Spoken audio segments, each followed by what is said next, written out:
For Jake Handel, navigating the north end of Boston on his electric scooter gives Mind the Gap an entirely different meaning. Vroom, vroom. Oh, ow, boom, made it. Even when in the company of his friend and business partner, Justin Robinson. If I was in a manual chair, I wouldn't get up it. Jake's arrival at his destination introduces another universe of unknowns, ranging from entrance access. As you can see, the main entrance has a 3-inch step. To whether or not he can use the bathroom. How's this airport bathroom for you? Not great. Doors wide open. Ahoy app. But now, there's an app for that. Jake's own concept, born after losing his ability to walk from a rare brain disease that had doctors predicting he had 5 months to live. But let's start at the beginning. Always wanted to be a chef. My mom was a caterer. My dad owned a bakery in Cambridge and quickly got into chef life and became a head chef. He had his dream job, but things changed when his mother lost a long battle with cancer. Jake turned to alcohol and drugs, and a toxin he ingested had devastating consequences. I was diagnosed with this super rare brain disease, terminal progressive, and they told me month by month I would lose function.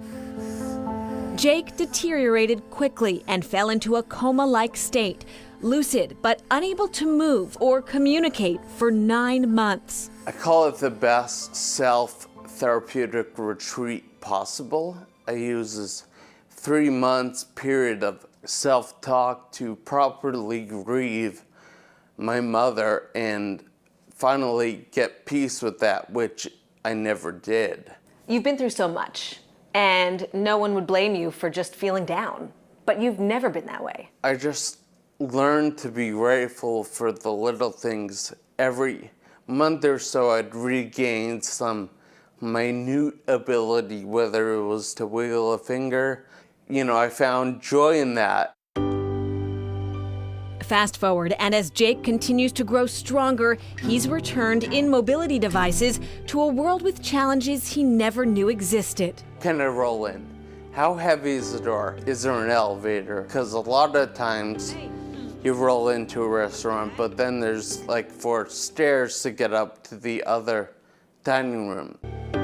He had discovered a gap in mobility access and information, which he confided to his friend Justin. He was kind of looking for new projects that were meaningful and would help the world. Knowing tech, he's like, technology could really solve for this.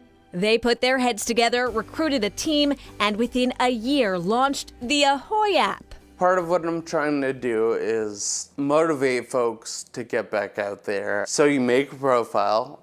You know, it could be like, I need roll-in, I want a ramp, I need a handrail if there are stairs. So the app works like Waze, right? So people report kind of what they see. It's great knowing what's there. It's even better knowing if what's there is actually functional. So the idea of the app is accessibility for your individual needs. We hit the streets to try it out. This is the map view, and what's loading right now is pins. Each pin represents a location that has been reviewed by a user with information and photos that allow a person to judge if it's a fit for their comfort and mobility. Many users find more accessible options than they thought. Remember this 3-inch step? So you'd immediately be like, okay, there's a step up, but on the app, there's tons of information about like the back side entrances, etc., to get into places. Especially like in the North End and places that are older in Boston, these back entrances are very common. Jake's app bridging a gap and helping people of all abilities live fuller lives. Ahoy! Ahoy! And Jake Handel says Ahoy relies on user reviews and encourages everybody, those with and without mobility issues, to join the community and help expand the database. He hopes future updates will include other points of access for people who have language and sensory issues.